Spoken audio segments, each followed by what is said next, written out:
She begged for leftover food every single day. But not for herself.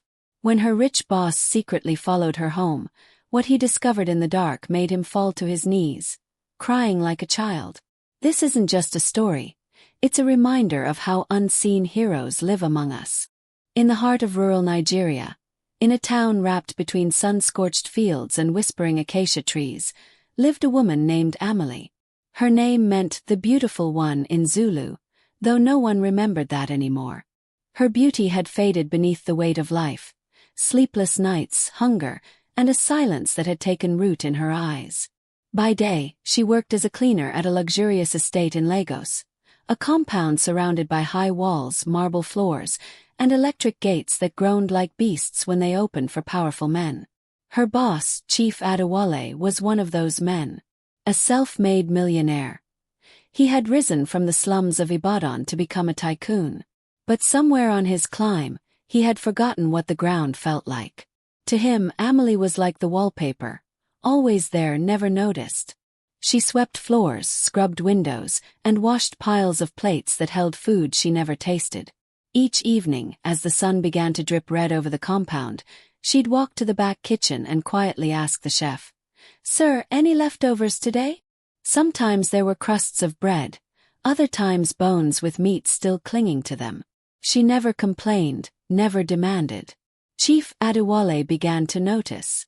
Not because he cared at first, but because he was curious. Why would a woman with a full-time job still beg for leftovers? He muttered one day, sipping his ginger tea. She eats like she hasn't seen food in days, the house chef once told him. The question stayed with him. Among the staff, Amahle was a mystery. She never talks about her family, the gardener once whispered. I heard she sleeps in a shack, the housemaid added. But no one's ever seen it. She wears the same shoes every day. Look at the holes in them. Rumors buzzed like flies, but Amahle never fed them. She simply worked, day in day out, until one night changed everything. One Friday evening, after a lavish party at the mansion, trays of untouched food were left on the side tables. Roasted goat, jollof rice, fried plantains, puff-puffs, and rich meat stew. Amahle stood at the back door, her hands clasped together, head lowered. The chef looked at her with a mix of pity and annoyance. There's more than enough. Take what you want. She quickly wrapped some food in an old cloth, thanked him quietly, and left. Chief Adewale stood at his upstairs window, watching. She walks like she's carrying the world, he thought. A flicker of something, guilt, compassion, rose in his chest, surprised him. He hadn't felt much in years. Get the car ready, he told his driver. But don't let her see us. I want to follow her. Amahle's path home took her far from the glittering lights of Lagos. She walked through back roads, over ditches, past markets that had closed hours ago. Her pace quickened as the sky darkened. Inside his tinted SUV, Chief Adewale watched in silence. They passed rows of wooden shacks patched with metal sheets and plastic bags. Smoke curled from cooking fires. Children played barefoot in muddy alleys. The air smelled of charcoal and sweat. Still she walked. Finally, she reached a narrow alley and turned. The car couldn't follow, so Adewale stepped out, instructing the driver to wait. He followed at a distance until he saw her duck under a broken fence and into a small, crumbling structure. The roof sagged. One side was missing entirely. Through a crack in the wall, Adewale peered in. What he saw made him take a step back. Inside, four small children sat on a straw mat. Their faces lit up when Amahle entered. She knelt, unwrapped the food, and began to divide it into equal portions using a cracked plastic plate. "Mama brought a feast," one of them shouted joyfully. She laughed. It was the first time Adewale had heard her laugh. It wasn't the laugh of a poor woman. It was the laugh of a mother who had fought the world and won a small victory for her children. "Eat slowly, my babies," she said. "We may not have more tomorrow." Adewale leaned against a tree, stunned. He remembered a night, many years ago, when he too had eaten leftover food from a party. when his mother had walked miles to bring him a piece of meat wrapped in banana leaves. When hunger had been more familiar than peace. He had forgotten. But now, watching Amahle, the memory returned like a ghost. She had never asked for charity. She had begged not for herself, but for her children. And suddenly he felt small. The next morning, Amahle arrived early for work as always. She didn't notice that the house was quiet, or that Chief Adewale was already waiting for her in the dining room. He watched her mop the floor, slowly, methodically. "Amahle," he said, startling her. She looked up, unsure if she had done something wrong. "Yes, sir." "Sit." Her eyes widened. "Sir." "I said sit."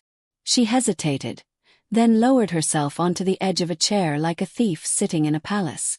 "I followed you yesterday," he said. "I saw everything." Her face froze.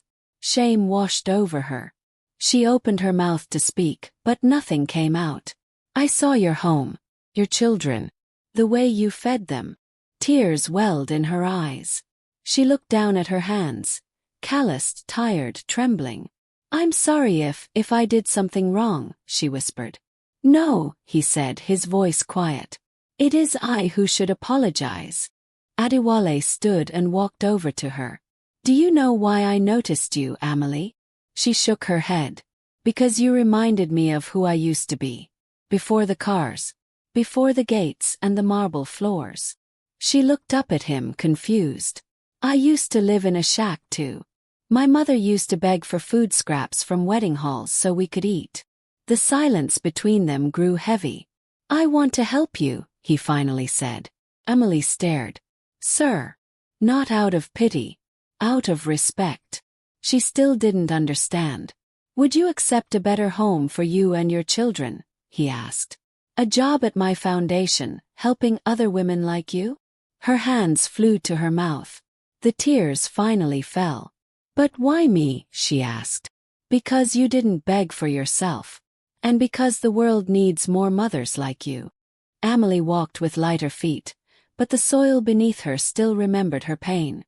The next day at the mansion, whispers moved faster than footsteps. "You heard what Chief did. He gave her a new house. Now she's going to sit in an office while we scrub floors." "Ha! What did she do to earn that?" The cook sneered. "Maybe she wept hard enough to melt the chief's wallet." Jealousy is a quiet knife. It doesn't scream, it slips in. Amahle, unaware of the growing storm, had her first meeting with the chief's foundation that morning. He had created the Aya Maimo Project, Sacred Mother Initiative, to empower widows and single mothers. Until now, it had only existed on paper. He funded it out of obligation, not passion. But Amahle changed that. Her story gave the foundation a face. She was tasked with going into communities to identify women who lived like she once did, scratching out survival with no voice, no help, no hope. Her first salary was double what she made as a cleaner. She cried as she signed the contract. She had never held a pen with pride before. But blessings in some eyes are curses. Among those watching from the shadows was Ngozi, a former cook's assistant who had been dismissed months ago for stealing. She had always despised Amahle's silence, her humility, her act. And now, seeing her rise burned like acid in her throat, she began spinning rumors. That woman is Chief's secret wife. She used her body to climb. She's a witch, her children are not normal. Within a week, gossip poisoned the mansion's servants. A few even refused to eat food she touched. Chief Adewale heard of the unrest. "She's not the problem," he told them one evening. "Your envy is." Still, the murmurs didn't stop. One afternoon, Amahle returned to her new home, a 2-room bungalow with a tin roof and concrete walls. It wasn't a palace, but to her children, it was a miracle. They had painted the walls themselves using leftover whitewash. The front yard had 3 small flower pots they'd found in the trash. That day, the youngest child, Ao, ran up crying. Someone threw stones at the window. Amahle's heart sank. She found a note tied to one of the stones. It read, "You don't belong here. Go back to the gutter." She sat quietly for a long time, holding the note in one hand and her son in the other. She didn't tell the chief. She didn't ask for protection. Instead, she did what only the strongest do. She endured. Weeks passed. The foundation, under Amahle's care, flourished. 10 women were placed in jobs. 5 children were enrolled in school with scholarships. Word spread like sunrise through dark villages. Chief Adewale organized a village gathering under the old mango tree. Hundreds came. He stood before the crowd and pointed to Amahle. "You see this woman," he said. "Once she begged for scraps. Today she gives others life." The crowd clapped. Some cheered. Some did not. But one woman stepped forward. It was Ngozi. She raised her hand. "I want to speak," she said. The crowd murmured. Amahle watched her, calm but alert. Ngozi smiled coldly. "Why do we praise this woman? So she got lucky. So she had a few hungry children.